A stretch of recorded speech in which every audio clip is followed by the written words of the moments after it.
Hey, it's Jason with Carolina Cooker. Today we are talking high pressure and low pressure burners and regulator systems. Any propane, gas, fryer, grill that you have will run off of either a high pressure or a low pressure system. What we're talking about today are the differences in each and what to look for the next time that you're shopping for a burner or fryer. It's important to start this video with what we're not doing today, and that's recommending a low pressure or high pressure system for a burner that you already have.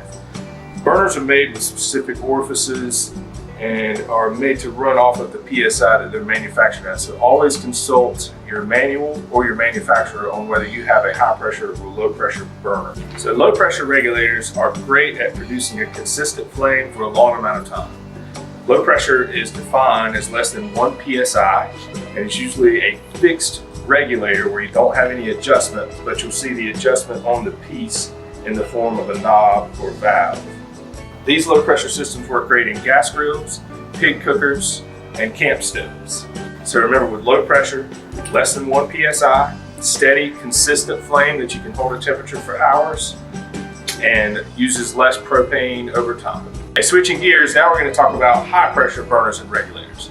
So high pressure burners are made to reach very hot temperatures very quickly.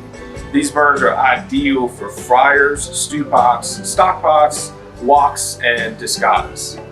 Okay, so that's the basics of low pressure and high pressure regulator systems.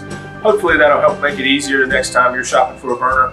Please feel free to check out our selection at carolinacooker.com, and remember, always consult your manufacturer and manual for any burner that you might have on whether it uses low pressure or high pressure. Thanks.